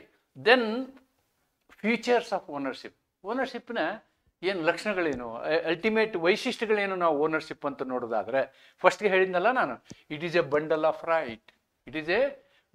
Of right. ಅಂದರೆ ಆ ಹಕ್ಕುಗಳಲ್ಲಿ ಎಲ್ಲ ಸೇರ್ಕೊಂಡಿರ್ತವೆ. Bundle of rights, right? Possess, use, enjoy, transfer, everything I have to destroy. Then it is permanent in nature. That is another speciality of ownership is, possession is not permanent, but ownership is permanent. Unlike possession, ownership is permanent. Possession which may be temporary. Possession ನಿಮಗೆ ತಾತ್ಕಾಲಿಕ ಆಗಿರಬಹುದು. Ownership continues until it is legally transferred or terminated. ಮಾಲೀಕತ್ವ ನೀವೇ ಯಾರಿಗಾರ ಮಾರಾಟ ಮಾಡೋ ತನಕನೂ ಅದು ನಿಮ್ಗೆ ಕಂಟಿನ್ಯೂ ಆಗುತ್ತೆ. ಏನು ಅಂತಹ ವ್ಯಕ್ತಿ ಒಬ್ಬ ಮಾಲೀಕ ಆಗಿದ್ರೆ, ಸತ್ತ ಮೇಲೆ ಅವನ ಲೀಗಲ್ ಹೇರಿಗೆ ಅದು ಹೋಗುತ್ತೆ, ಅವರು ತೀರೋದ್ಮೇಲೆ ಅವ್ರ ಲೀಗಲ್ ಹೇರಿಗೆ ಅದು ಹೋಗುತ್ತೆ. ಹೀಗಾಗಿ ಮಾಲೀಕತ್ವ ಅಂತಕ್ಕಂಥದ್ದು ನಿರಂತರವಾಗಿರ್ತದೆ. It is permanent in nature. ಆದರೆ ಪೊಸಿಷನ್ ಹಾಗಲ್ಲ. ಪೊಸಿಷನ್ಗೆ ಬಂದಾಗ ನಾನೊಂದು ವಿವರವಾಗಿ ನಿಮ್ಗೆ ಹೇಳ್ತೀನಿ. ಸ್ವಾಧೀನವು ತಾತ್ಕಾಲಿಕವಾಗಿರ್ಬೋದು, ಆದರೆ ಮಾಲೀಕತ್ವವು ಕಾನೂನಾತ್ಮಕವಾಗಿ ವರ್ಗಾವಣೆಯಾಗುವವರೆಗೂ ಅದು ಇರುತ್ತೆ. ಇನ್ನೊಬ್ಬರಿಗೆ ನಾವು ಕೊಡೋ ತನಕ ಅದು ಇರುತ್ತೆ. ನಾವು ಸತ್ತೋದ್ರೆ ಮಾಲೀಕತ್ವ ಕ್ಯಾನ್ಸಲ್ ಆಗಲ್ಲ. It will continue to my legal heir, my sons and daughters. So that is the concept of ownership ಅನ್ನೋದನ್ನು ನಾವಿಲ್ಲಿ ಇದೊಂದು ಇದು ಎರಡನೇ ವೈಶಿಷ್ಟ್ಯ. ಮೂರನೇ ವೈಶಿಷ್ಟ್ಯ ನೋಡೋದಾದರೆ ಅದೇ ಇಟ್ ಈಸ್ ಹೆರಿಟೇಬಲ್. ಓನರ್ಶಿಪ್ಪನ್ನು ನಾವೇನು ಮಾಡ್ಬೋದು, ನಮ್ಮ ಲೀಗಲ್ ಹೇರಿಗೆ ನಾವು ವರ್ಗಾಯಿಸಬಹುದು. Ownership is transferable. Ownership is transferable. ನಾವು ಈ ಮಾಲೀಕತ್ವವನ್ನು ನಾವೇನು ಮಾಡ್ಬೋದು, ಬೇರೆದವರಿಗೆ ವರ್ಗಾಯಿಸಬಹುದು. ಯಾವ ರೀತಿ ವರ್ಗಾಯಿಸ್ಬೋದು? ಮಾರಾಟ ಮಾಡ್ಬೋದು, ಆಮೇಲೆ ಏನು ಇವರಿಗೆ ದಾನ ಕೊಡ್ಬೋದು, ಅಥವಾ ನಾವು ಲೀಸ್ ಬಾಡಿಗೆ ಕೊಡ್ಬೋದು, ಅಥವಾ ಮಾರ್ಟ್ಗೇಜ್ ಮಾಡ್ಬೋದು. ಮತ್ತೇನು ಮಾಡ್ಬೋದು ನಾವು? ಮಾರ್ಟ್ಗೇಜ್ ಮಾಡ್ಬೋದು. What is mortgage? The document you are giving it to him and you take loan. That is what is known as mortgage ಅನ್ನೋದನ್ನು ಸಂಕ್ಷಿಪ್ತವಾಗಿ ನಾವಿಲ್ಲಿ ಹೇಳ್ಬೋದು. ಇದೆಲ್ಲವೂ ವೈಶಿಷ್ಟ್ಯ, ಓನರ್ಶಿಪ್ಪಿನ ವಿಶೇಷಗಳು. Ownership is exclusive. ಇದರ ವೈಶಿಷ್ಟ್ಯ ಇನ್ನೊಂದೇನು? ಎಕ್ಸ್ಕ್ಲೂಸಿವ್ ಅಂದರೆ ಇನ್ನೊಬ್ಬರು ನಾವು ಇನ್ಕ್ಲೂಡ್ ಮಾಡೋ ಅವಶ್ಯಕತೆ ಇಲ್ಲ, ನಂದೇ ಅದು ಪೂರ್ತಿ. It is my own thing. The owner has a right to exclude others. ಬೇರೆದವ್ರಿಗೆ ಬರಲಾರ್ದಂಗೆ ನಿಲ್ಲಿಸ್ಬೋದು ನಾವು.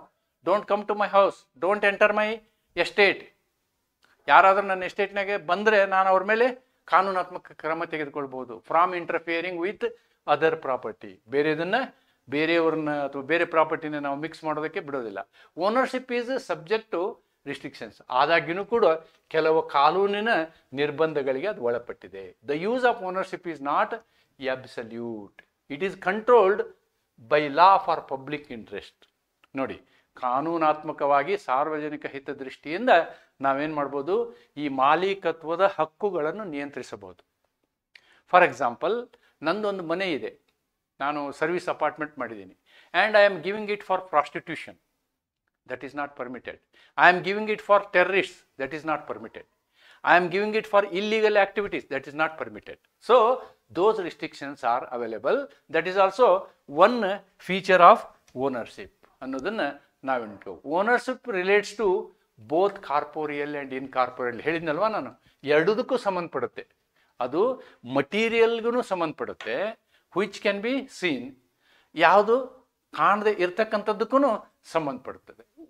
Ownership is comprehensive. ಅದು ಸಿಂಪಲ್ ಅಲ್ಲ, ಬೃಹತಾಕಾರದಾಗಿದೆ. It represents highest right recognised by law that a person can have over a thing. Ownership ನಿಮಗಿದೆ ಅಂತಂದರೆ ಕಾನೂನು ಏನು ಮಾಡುತ್ತೆ, ಸಂಪೂರ್ಣವಾದಂತಹ ಮ್ಯಾಕ್ಸಿಮಮ್ ಹಕ್ಕುಗಳನ್ನು ನಿಮಗೆ ಕೊಡ್ತದೆ. That is what is ownership.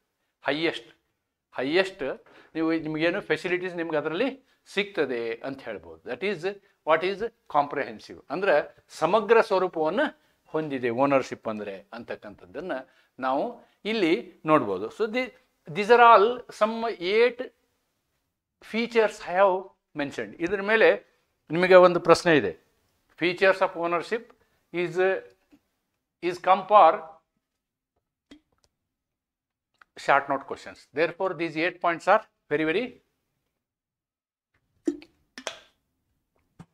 important for the exam point of view. And then this is also very important. Several times this is asked. Several times in the examination, for long question this is asked. Ownership ನಲ್ಲಿಯ ಪ್ರಕಾರಗಳೆಷ್ಟು, ಎಷ್ಟು ಪ್ರಕಾರದ ಮಾಲೀಕತ್ವ ಇದೆ ಅಂತಕ್ಕಂಥದ್ದನ್ನು ನಾವು ಗಮನಿಸಬೇಕು. This is a very important thing. Sole ownership, ಸಂಪೂರ್ಣವಾದಂತಹ ಮಾಲೀಕತ್ವ. Owned by one person exclusively. Therefore it is sole ownership. ಏಕ ಮಾಲೀಕತ್ವ. ಎಂಬುವರು ಕಾರು ಖರೀದಿಸಿ ತನ್ನ ಹೆಸರಿನಲ್ಲಿ ಇಟ್ಟುಕೊಂಡಿದ್ದರೆ ಅದು ಏಕ ಮಾಲೀಕತ್ವ. A buys a car in his name, so it is his full property. ಒಬ್ಬನೇ ಮಾಲೀಕ ಇರ್ಬೋದು, ಅಥವಾ ಕೋ ಓನರ್ಶಿಪ್ ಇರ್ಬೋದು, ಜಾಯಿಂಟ್ ಓನರ್ಶಿಪ್ ಇರ್ಬೋದು. Co ownership, 2 or more persons own the property together. Brothers ನೋಡಿ, ಇಬ್ಬರು ಸೇರಿ 10 ಜನ ಸೇರಿ ನೀವು ಪ್ರಾಪರ್ಟಿ ತಗೋಬೋದು. There is no restriction. All are co owners. For example, inherited property, ತಂದೆಯಿಂದ ಬಂದಂತಹ ಪ್ರಾಪರ್ಟಿ ಇದೆ ಅಲ್ವಾ, ಎಲ್ಲ ಬ್ರದರ್ಸು ಮತ್ತು ಸಿಸ್ಟರ್ಗೂ ಅದೇನಾಗುತ್ತೆ, ಕೋ ಓನರ್ಶಿಪ್ ಆಗುತ್ತೆ. Inheriting agriculture property jointly. ಉದಾಹರಣೆ, ಸೋದರರು ತಂದೆಯ ಭೂಮಿಯನ್ನು ವಾರಸುದಾರಿಕೆಯಿಂದ ಒಟ್ಟಾಗಿ ಹೊಂದುವುದು. Then comes trust ownership. ನೋಡಿ, this is another peculiar thing. ನಿಮಗೆ ಟ್ರಸ್ಟ್ ಓನರ್ಶಿಪ್ಪು ಬೆನಿಫಿಷಿಯಲ್ ಓನರ್ಶಿಪ್ ಮೇಲೆ ಡಿಸ್ಟಿಂಕ್ಷನ್ ಕೇಳಿದ್ದಾರೆ. ಸಪ್ರೇಟ್ ಒಂದು ಅದನ್ನು ಎಕ್ಸ್ಪ್ಲೇನ್ ಮಾಡ್ತೀನಿ ನಿಮಗೆ. ಟ್ರಸ್ಟ್ ಅಂದರೆ ಏನು ಅಂತ ನಿಮ್ಗೆ ಗೊತ್ತಿರಬೇಕು. This trust concept if you understand then you will understand this. ಏನಾಗುತ್ತೆ ಅಂತಂದರೆ, ಒಂದು ಪ್ರಾಪರ್ಟಿಯನ್ನು ನಾನು ಟ್ರಸ್ಟ್ ಮಾಡ್ತೀನಿ, ಟ್ರಸ್ಟ್ಗೆ ಕೊಡ್ತೀನಿ. ಆ ಟ್ರಸ್ಟ್ಗೆ ಒಬ್ಬ ಟ್ರಸ್ಟಿಯನ್ನು ನೇಮಕ ಮಾಡ್ತೀನಿ, ನಂಬಿಕೆದಾರನನ್ನು ಒಬ್ಬನ ನೇಮಕ ಮಾಡ್ತೀನಿ. ಅವನು ಅದ್ರ ಓನರ್ ಆಗ್ತಾನೆ. ಅವನು ಲೀಗಲ್ ಓನರೇ ಹೊರತು ಅವನು ಕಾನೂನಾತ್ಮಕ ಮಾಲೀಕ. ಅದರ ಮ್ಯಾನೇಜ್ಮೆಂಟ್ ಮಾಡ್ಬೇಕು ಅವನು. ಆದರೆ ಅದರ ಲಾಭಕ್ಕೆ ಅವನಿಗೆ ಹಕ್ಕಿರೋದಿಲ್ಲ.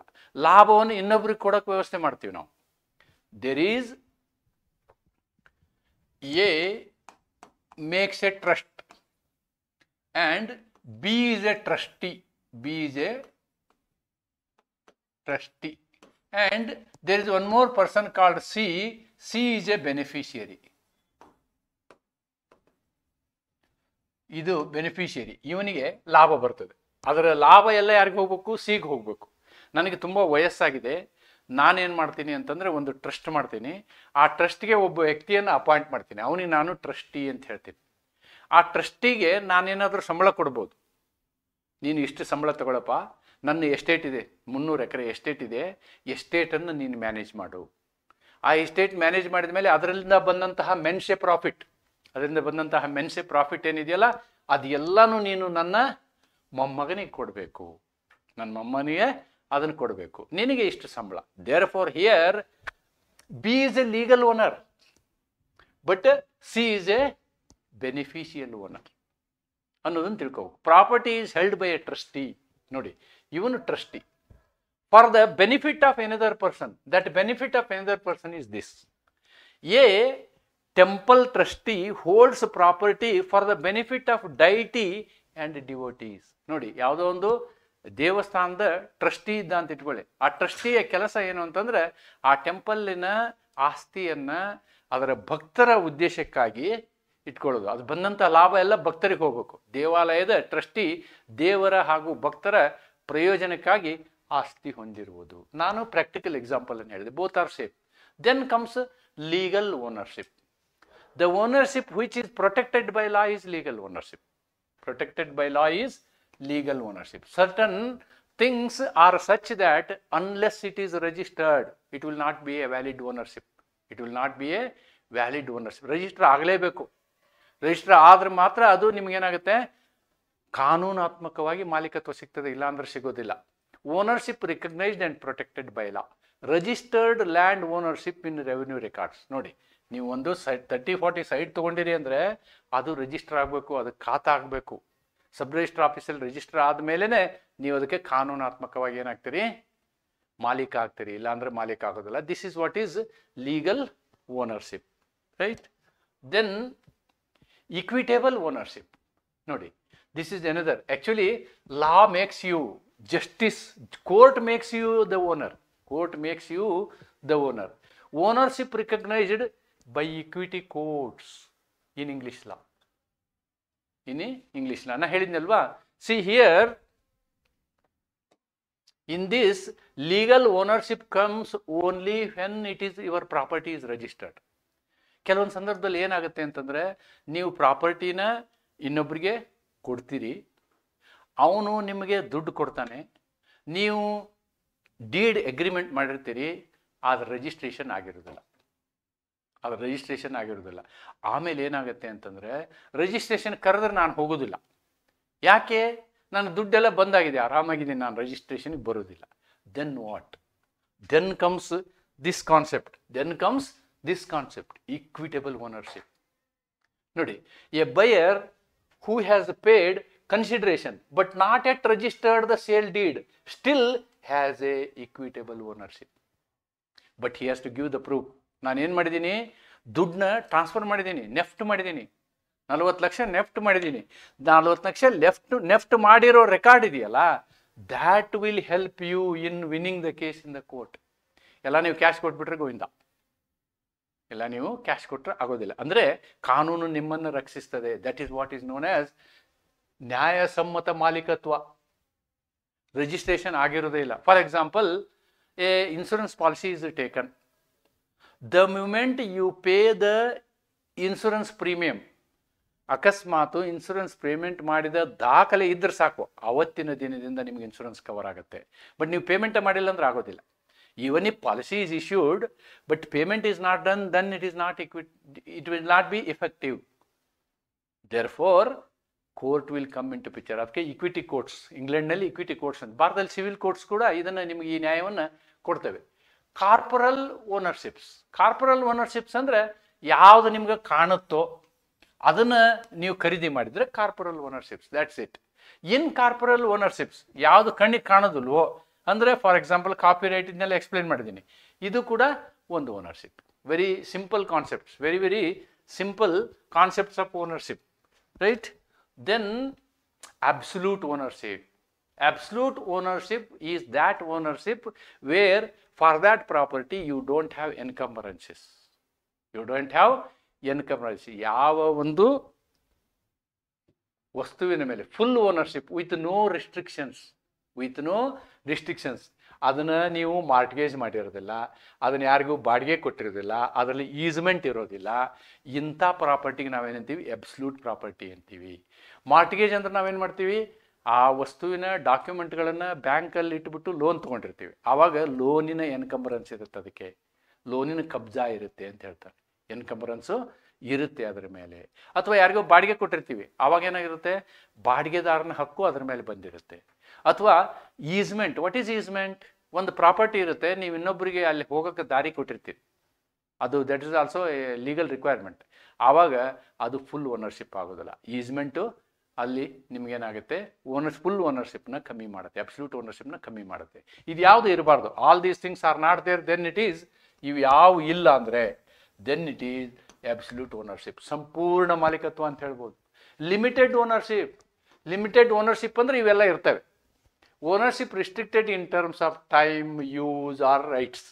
ನೋಡಿ, ಫಾರ್ ಎಕ್ಸಾಂಪಲ್ ಈ ಕೆಲವೊಂದು ವ್ಯವಸ್ಥೆಯಲ್ಲಿ ಏನಾಗಿದೆ ಅಂತಂದರೆ, ಈಗ ಲೈಫ್ ಟೈಮ್, ಫಾರ್ ಎಕ್ಸಾಂಪಲ್ ಗಂಡ ಸತ್ತು ಹೋಗ್ತಾನೆ, then the property will come to the wife or widow till her lifetime. ಅವಳು ಇಲ್ಲ ಅಂದರೆ ನೆಕ್ಸ್ಟ್ ಮಕ್ಕಳಿಗೆ ಅದು ಇನ್ಹೆರಿಟ್ ಆಗುತ್ತೆ. ಬಟ್ ಅವಳು ಇರುವವರೆಗೆ ಅವಳು ಫುಲ್ ಅದರ ಅನುಭವಿಸ್ತಾಳೆ ಅನ್ನೋದು. ಅದಕ್ಕೆ ಲಿಮಿಟೆಡ್ ಪ್ರಾಪರ್ಟಿ ಅಂತ ಹೇಳ್ತಾರೆ, limited ownership restricted in terms of time. ಅಲ್ಲಿ ನಿಮ್ಗೆ ಸಮಯ, ಉಪಯೋಗ ಅಥವಾ ಹಕ್ಕುಗಳ ಲಿಮಿಟೇಷನ್ ಇರುತ್ತೆ. Example, life estate property held only during the lifetime of a widow. Only, ಉದಾಹರಣೆ, ವಿಧವೆ ತನ್ನ ಜೀವಮಾನದಲ್ಲಿ ಮಾತ್ರ ಆ ಆಸ್ತಿ ಮಾರೋ ಹಕ್ಕಿರಲ್ಲ ಅವರಿಗೆ.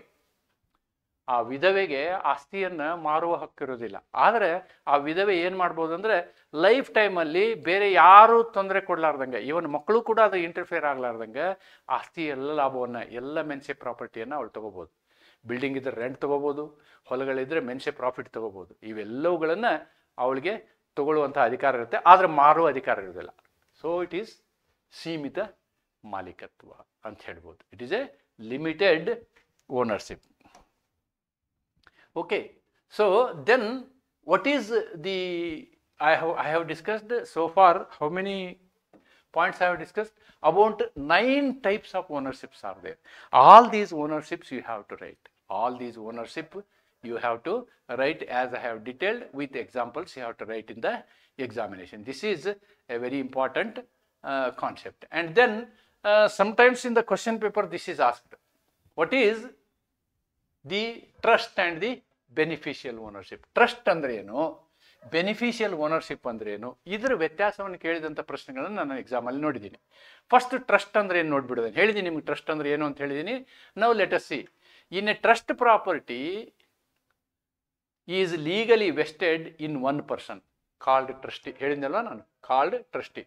But he holds it not for his own benefit.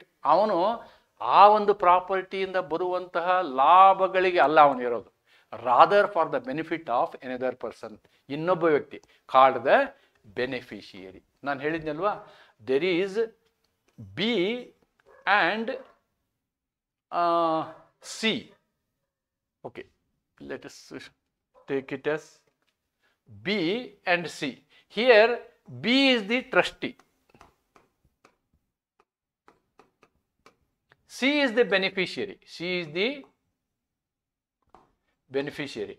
This person is owner. Definitely he is owner. Legal owner. ಕಾನೂನಾತ್ಮಕವಾಗಿ ಇವರು ಮಾಲೀಕರೇ. ಆದರೆ ಇದರಿಂದ ಬರುವಂಥ ಪ್ರಾಫಿಟ್ ಇದೆಯಲ್ವಾ, ಪ್ರಾಫಿಟ್ ಅನ್ನು ಮಾತ್ರ ಇವರು ಯಾವುದೇ ಕಾರಣಕ್ಕೂ ಇವರಿಗೆ ಕೊಡಬೇಕು. He has to give it to beneficiary only ಅನ್ನೋದನ್ನು ಇಲ್ಲಿ ನಾವು ಕಾಣಬೇಕು. Trustee has legal ownership, beneficiary has beneficial ownership. ಹೇಳಿದ್ನಲ್ವಾ, beneficial ownership. Trustee has got the legal ownership and beneficiary has the beneficial ownership. Trustee cannot use the property. Trustee cannot use his property for personal benefit. ತನ್ನ ವೈಯಕ್ತಿಕ ಉದ್ದೇಶಕ್ಕಾಗಿ ಆ ಟ್ರಸ್ಟಿನ ಆಸ್ತಿಯನ್ನು ಅವನು ಸ್ವಂತಕ್ಕೆ ಉಪಯೋಗ ಮಾಡೋಕ್ಕೆ ಆಗೋದಿಲ್ಲ. ಹಿ ಮ್ಯಾನೇಜಸ್ ಓನ್ಲಿ ಫಾರ್ ಬೆನಿಫಿಷಿಯರಿ. ಆದರೆ ವ್ಯವಸ್ಥೆಯನ್ನು ಮಾಡೋದು ಅವನು ಕೇವಲ ಯಾರಿಗೋಸ್ಕರ ಮಾಡ್ತಾನೆ? ಬೆನಿಫಿಷಿಯರಿಗೋಸ್ಕರ ಮಾಡ್ತಾನೆ. A transfers his land to B. He transfers his land. ಯಾರಿಗೆ ಕೊಡ್ತಾನವ? He will give it to B for the benefit of C.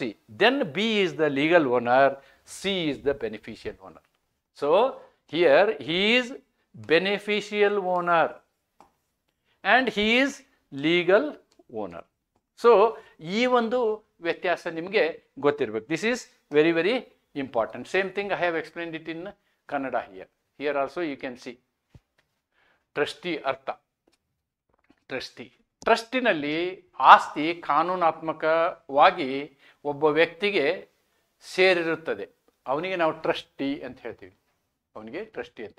ಆದರೆ ಟ್ರಸ್ಟಿ ತನ್ನ ಸ್ವಂತ ಪ್ರಯೋಜನಕ್ಕಾಗಿ ಅಲ್ಲ, ಮತ್ತೊಬ್ಬರ ಪ್ರಯೋಜನಕ್ಕಾಗಿ ಆಸ್ತಿಯನ್ನು ಹೊಂದಿರ್ತಾನೆ. ಅವನು ಓನರ್ ಹೌದು, ಬಟ್ ಆಸ್ತಿಯ ಪ್ರಯೋಜನ ಅವನಿಗೆ ಇರೋದಿಲ್ಲ. ವಿವರಣೆ: ಟ್ರಸ್ಟಿ ಕಾನೂನಾತ್ಮಕವಾಗಿ ಮಾಲೀಕನಾಗಿರ್ತಾನೆ, ಅದರ ಉಪಯೋಗ ಪಡೆಯುವವನು.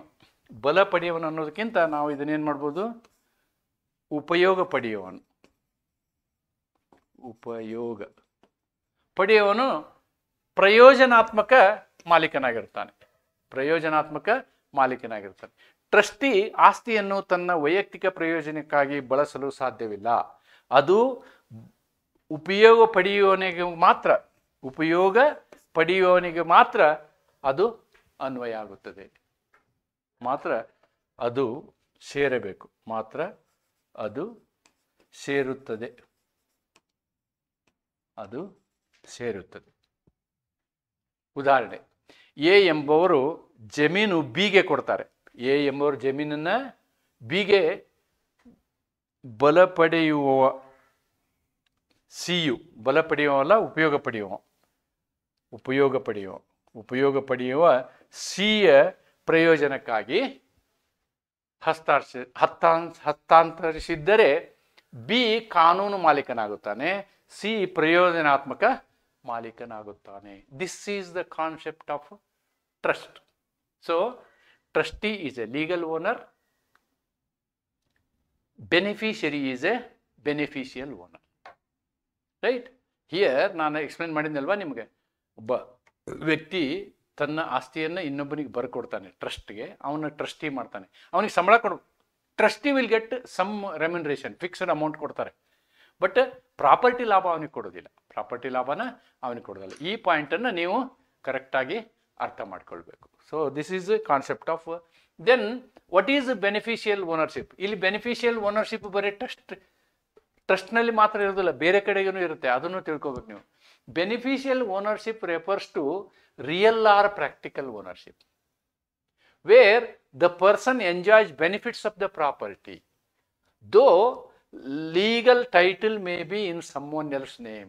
ಬೇರೆಯವ್ರ ಹೆಸರಲ್ಲಿ ಇರ್ಬೋದು ಲೀಗಲ್ ಟೈಟಲ್, ಆದರೆ ಅದರ ಉಪಯೋಗ ಮಾತ್ರ ಇನ್ನೊಬ್ಬರಿಗೆ ಆಗುತ್ತೆ. ಅದೇ one example is trust. Beneficial owner enjoys income, use and benefit from the property. Beneficial ಓನರ್ಗೆ ಏನಾಗುತ್ತೆ? ಆ ಒಂದು ಆಸ್ತಿಯ, ಪ್ರಾಪರ್ಟಿಯ ಎಲ್ಲ ಬೆನಿಫಿಟ್ಗಳು ಅವ್ರಿಗೆ ಬರ್ತದೆ. Legal ownership may be separate, but beneficial owner is considered the real owner in equity. Equity ಪ್ರಶ್ನೆ ಬಂದಾಗ ಬೆನಿಫಿಷಿಯಲ್ ಓನರ್ಗೆ ಅದೆಲ್ಲ ಸಲ್ತದೆ.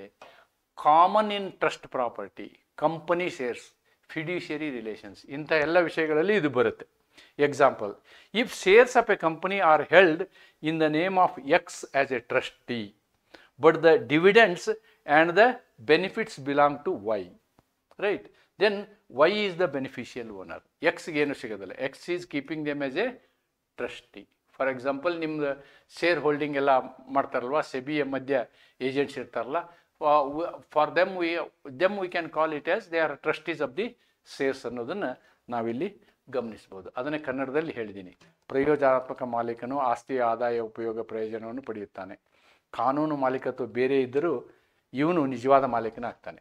ಪ್ರಯೋಜನ ಇರುವಂಥ ಇಕ್ವಿಟಿ ಪ್ರಶ್ನೆ ಬಂದಾಗ ಅವನು ನಿಜವಾದ, ಅಂದರೆ ಇಲ್ಲಿ ಟ್ರಸ್ಟಿ ಏನಾದರೂ ಮೋಸ ಮಾಡಿದರೆ court will interfere and it will declare that the real owner is the beneficiary ಅಂತಕ್ಕಂಥದ್ದನ್ನು ನಾವು ನೋಡ್ಬೇಕು. And court may appoint a remove the trustee and appoint another trustee. That is also possible. Yes, ಇದನ್ನೇ ಇಲ್ಲಿ ನಾನು table ರೂಪದಲ್ಲಿ ಕೊಟ್ಟಿದ್ದೀನಿ. I don't think it is to be so clearly explained. If at all you want to see it, you can see it. Adhara, legal ownership, beneficial ownership. Swarupa, legal, formal legal title, actual benefit and enjoyment. ಯಾರಿಗೆ beneficial ಓನರ್ಶಿಪ್ಗೆ. Holder, trustee, ಇಲ್ಲಿ beneficiary ownership beneficiary ಆಗಿರ್ತಾನೆ, legal ownership trustee ಆಗಿರ್ತಾನೆ. ಹಕ್ಕುಗಳು, manage and control, ಇವನಿಗೆ ಕೇವಲ management rights ಇರುತ್ತೆ, ಇವನಿಗೆ enjoyment rights ಇರುತ್ತೆ, right. Trust holds land title, trustee holds land title, but enjoyment is for the beneficiary. ಅದೆಲ್ಲ ಪ್ರಾಪರ್ಟಿ ಟ್ರಸ್ಟಿ ಹೆಸರಿಗೆ ಇರ್ಬೋದು, ಬಟ್ ಎಂಜಾಯ್ಮೆಂಟ್ ಎಲ್ಲ ಇವರಿಗಿರುತ್ತೆ, ಯಾರಿಗೆ, ಬೆನಿಫಿಷರಿಗೆ ಇರುತ್ತೆ ಅಂತಕ್ಕಂಥದ್ದನ್ನು ನಿಮಗೆ ಬ್ರೀಫಾಗಿ ಇಲ್ಲಿ ಎಕ್ಸ್ಪ್ಲೇನ್ ಮಾಡಿದ್ದೀನಿ, ರೈಟ್. ಸೊ ದೆನ್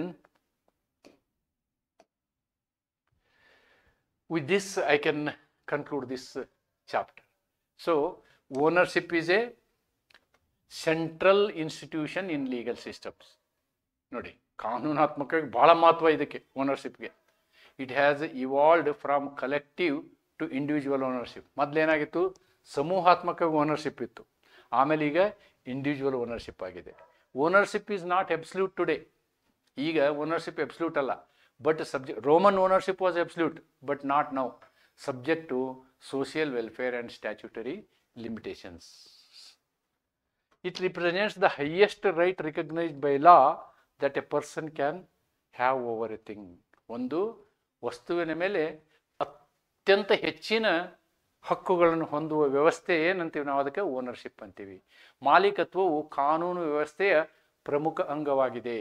ಇದು ಸಮೂಹ ಮಾಲೀಕತ್ವ. ಪ್ರಾರಂಭದಲ್ಲಿ ಪೊಸೆಷನ್, ಅದಾದ ನಂತರ ಫ್ಯೂಡಲ್ ಸಮೂಹ ಮಾಲೀಕತ್ವ, ಅಲ್ಲಿಂದ ಇವಾಗ ವ್ಯಕ್ತಿಗತ ಮಾಲೀಕತ್ವಕ್ಕೆ ಅಭಿವೃದ್ಧಿ ಹೊಂದಿದೆ. ಇಂದಿನ ಕಾಲದಲ್ಲಿ ಮಾಲೀಕತ್ವವು ಸಂಪೂರ್ಣವಲ್ಲ, ಬದಲಿಗೆ ಸಾಮಾಜಿಕ ಹಿತಾಸಕ್ತಿ ಮತ್ತು ಕಾನೂನಿನ ನಿರ್ಬಂಧಗಳಿಗೆ ಒಳಗಾಗಿದೆ. ಮೊದಲು 19(1)F ಇತ್ತು, today 19(1)F is not there. 19(1)F ಇದ್ರೆ ನಾವೇನು ಅನ್ಬೋದಿತ್ತು, ಸಂಪೂರ್ಣ ಅನ್ಬೋದಿತ್ತು. ಇದನ್ನು ಕಿತ್ತು ಹಾಕಿದ್ದೀವಿ. ನಾವೇನು ಮಾಡಿದೀವಿ, 44th CAA ನಲ್ಲಿ 1978 ನಾವು ಇದನ್ನು ತೆಗೆದು ಏನು ಮಾಡಿದ್ದೀವಿ ಅಂದರೆ 300 A ಮಾಡಿದ್ದೀವಿ, ಅನುಚ್ಛೇದ 300 A ಮಾಡಿದ್ದೀವಿ. ಅಂದರೆ ಇದು ಸಂವಿಧಾನಿಕ ಹಕ್ಕು ಮಾತ್ರ, ಸರ್ಕಾರ ನಿಮ್ಮ ಆಸ್ತಿಯನ್ನು ಕಿತ್ಕೊಳ್ಬಹುದು, ಬದಲಿಗೆ ಸಾಮಾಜಿಕ ಹಿತಾಸಕ್ತಿ ಮತ್ತು ಕಾನೂನಿನ ನಿರ್ಬಂಧಗಳಿಗೆ ಒಳಪಟ್ಟಿದೆ. ಇದು ವ್ಯಕ್ತಿಯ ಯಾವುದಾದ್ರೂ ವಸ್ತುವಿನ ಮೇಲೆ ಹೊಂದಬಹುದಾದ ಕಾನೂನಾತ್ಮಕ ಅತ್ಯುನ್ನತ ಹಕ್ಕನ್ನು ಪ್ರತಿನಿಧಿಸುತ್ತದೆ. This is the highest right that is available. Ownership is the highest right that is available in our today's concept ಅನ್ನೋದನ್ನು ನಾವಿಲ್ಲಿ ನೋಡ್ಬೋದು. ಈಗ ನಾನು ಏನು ಮಾಡಿದ್ದೀನಿ ಅಂದರೆ, ಕೆಲವು ಪ್ರಶ್ನೆಗಳನ್ನು 10 ವರ್ಷದ ಪ್ರಶ್ನೆಗಳಿದ್ದಾವೆ ಇದರಲ್ಲಿ. ಹೇಗಿದ್ದಾವೆ ನೋಡೋಣ. ನೋಡಿ, explain various kinds of rights, discuss various kinds of ownership. ಇದು ಹಿಂದಿನ ವಿಡಿಯೋದಲ್ಲಿ ಬರುತ್ತೆ. I am focusing on this. Discuss various kinds of ownership. ನೋಡಿ, ಅದನ್ನು ನೀವು ಹಿನ್ನೆಲೆಯನ್ನು ಇಟ್ಕೊಂಡು 10 ಮಾರ್ಕ್ಸ್ಗೆ, ಇವಾಗ ನಿಮಗೆ 16 ಮಾರ್ಕ್ಸ್ಗೂ ಬರ್ಬೋದು. ಸೊ ನ್ಯೂ ಸ್ಕೀಮಲ್ಲಿ ಇದನ್ನು ನೀವು ಬರೀಬೇಕಾಗ್ತದೆ. Define person, here this question. ಇದು 10 ಮಾರ್ಕ್ಸಿನ ಪ್ರಶ್ನೆನೇ. The question I am referring is this: define ownership, explain the features of ownership. ಫೀಚರ್ಗಳನ್ನು ಹೇಳಿದ್ದೀನಿ ನಾನು ನನ್ನ ವಿಡಿಯೋದಲ್ಲಿ, ಫೀಚರ್ಗಳನ್ನು ಹೇಳಿದ್ದೀನಿ. ಡಿಫೈನ್ ಓನರ್ಶಿಪ್ ಅಂದರೆ 3-4 ಜನರ ಜ್ಯೂರಿಸ್ಟ್ಗಳ ಡೆಫಿನೇಷನ್ ಬರೀಬೇಕು, ನೀವು ನಿಮ್ಮದೇ ಆದ ಒಂದು ಡೆಫಿನೇಷನ್ನು ಬರೀಬೋದು. ಆಮೇಲೆ ಕೈಂಡ್ಸ್ ಆಫ್ ಓನರ್ಶಿಪ್, ಇಲ್ಲೇನಿದೆಯಲ್ಲ ಮೇಲೆ kinds of owner, various kinds of ownership. Short ನೋಟ್ಸ್ಗೆ ಈ ಪ್ರಶ್ನೆಯನ್ನು ಕೇಳಿರುವಂಥದ್ದು, kinds of ownership. Write a note on trust and beneficial ownership. ಇದನ್ನು ಎಕ್ಸ್ಪ್ಲೈನ್ ಮಾಡಿದ್ದೀನಿ ನಿಮಗೆ. ಟ್ರಸ್ಟು ಮತ್ತು ಬೆನಿಫಿಷಿಯಲ್ ಓನರ್ಶಿಪ್ ಅಂದ್ರೇನು, ಅದರ ವ್ಯತ್ಯಾಸಗಳೇನು, ಯಾವ ರೀತಿ ಅದು ವ್ಯತ್ಯಾಸ ಆಗ್ತದೆ ಅಂತಕ್ಕಂಥದ್ದನ್ನು ನಾನು ನಿಮಗೆ ಹೇಳಿದ್ದೀನಿ. Then characteristic of ownership, bundle of rights. Characteristic is bundle of rights. ಅದನ್ನೆಲ್ಲ ಎಕ್ಸ್ಪ್ಲೈನ್ ಮಾಡಬೇಕಾಗುತ್ತೆ ನೀವು, ಹಳೆಯದನ್ನು ಹಿಡ್ಕೊಂಡು, ಪೊಸೆಷನ್ನಿಂದ ಹಿಡ್ಕೊಂಡು ಕಲೆಕ್ಟಿವ್ ಓನರ್ಶಿಪ್, ದೆನ್ ಓನರ್ಶಿಪ್ನ character. Then explain kinds of, ಅದು ಬೇಡ. Write a note on trust and beneficial ownership. Repeat ಆಗಿದೆ question. Explain the idea of ownership. ನೋಡಿ, ಹಿಸ್ಟರಿಯಿಂದ ಬರಬೇಕು. Make distinction between sole ownership and co ownership ಅಂತಕ್ಕಂಥದ್ದನ್ನು, ಇದನ್ನು ಕೂಡ ನೀವು ಬರೀಬೇಕು. ಈ ರೀತಿಯಾದಂತಹ ಪ್ರಶ್ನೆಗಳು ನಿಮಗೆ ಬರುವಂತಹ ಸಾಧ್ಯತೆ ಇದೆ ಅನ್ನೋದನ್ನು ನಿಮ್ಗೆ ಹೇಳ್ತಾ ಇವತ್ತಿನ ಈ ವಿಡಿಯೋನ ನಾನು ನಿಮಗೆ ಇಲ್ಲಿ ಕ್ಲೋಸ್ ಮಾಡ್ತೀನಿ. ಅಂದರೆ ಓನರ್ಶಿಪ್ ಅಂದ್ರೇನು ಅಂತಕ್ಕಂಥ ಒಂದು ವ್ಯವಸ್ಥೆಯನ್ನು ನಿಮಗೆ ಸಂಪೂರ್ಣವಾದ ವಿವರಣೆಯನ್ನು ನಾನು ಇಲ್ಲಿ ಕೊಟ್ಟಿದ್ದೀನಿ. ಇದರ ಇತಿಹಾಸವನ್ನು ಇಟ್ಕೊಂಡು, ಲಕ್ಷಣಗಳನ್ನ ಇಟ್ಕೊಂಡು, ಮತ್ತು ಓನರ್ಶಿಪ್ ಯಾಕೆ ಬೇಕು, ಇವತ್ತಿನ ಕಾಲದಲ್ಲಿ ಓನರ್ಶಿಪ್ಪು ಅಬ್ಸಲ್ಯೂಟ್ ಇದೆಯಾ, ಇಲ್ಲ ಅದು ಕಾನೂನು ನಿರ್ಬಂಧಕ್ಕೆ ಒಳಗಾಗಿದೆ ಅಂತಕ್ಕಂಥದ್ದು, ಅನೇಕ ಪ್ರಕಾರಗಳನ್ನು, ಓನರ್ಶಿಪ್ನ ಪ್ರಕಾರಗಳನ್ನು, ಓನರ್ಶಿಪ್ನ ಲಕ್ಷಣಗಳನ್ನು ಮತ್ತು ಓನರ್ಶಿಪ್ನ ಇತಿಹಾಸವನ್ನು, ಇದೆಲ್ಲವನ್ನು ಈ ವಿಡಿಯೋನಲ್ಲಿ ನಿಮ್ಗೆ ಕವರ್ ಮಾಡಿದ್ದೀನಿ ಅಂತ ಹೇಳ್ತಾ ಈ ಒಂದು ವಿಡಿಯೋನ ನಾನು ಇಲ್ಲಿಗೆ ಮುಕ್ತಾಯ ಮಾಡ್ತೀನಿ. ಮತ್ತು ಈ ನಿಮಗೆ ಹೇಳುವಂಥದ್ದೇನು ಅಂತಂದರೆ, ಈಗಿನ ನನ್ನ ವಿಡಿಯೋ ಚಾನಲ್ನಲ್ಲಿ ಸುಮಾರು 3500ಗಿಂತ ಹೆಚ್ಚು ವಿದ್ಯಾರ್ಥಿಗಳು ಇದರಲ್ಲಿ ಸಬ್ಸ್ಕ್ರೈಬ್ ಮಾಡಿದ್ದೀರಿ. ನಿಮ್ಮೆಲ್ಲರ ಒಂದು ಆಸೆ ಏನಿದೆ, ಅನೇಕ ಕಮೆಂಟ್ಗಳನ್ನು ನೀವು ಹಾಕ್ತಾ ಇದ್ದೀರಿ.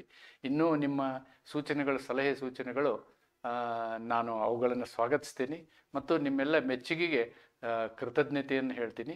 ಈ ಜ್ಯೂರಿಸ್ಪ್ರುಡೆನ್ಸ್ ಕ್ಲಾಸ್ ನನಗನ್ಸಿದ ಮಟ್ಟಿಗೆ ಈ ಒಂದು ತಿಂಗಳಲ್ಲಿ, ಸೆಪ್ಟೆಂಬರ್ ತಿಂಗಳಲ್ಲಿ ನಿಮಗೆ ಕಂಪ್ಲೀಟ್ ಮುಗಿಸ್ತೀನಿ.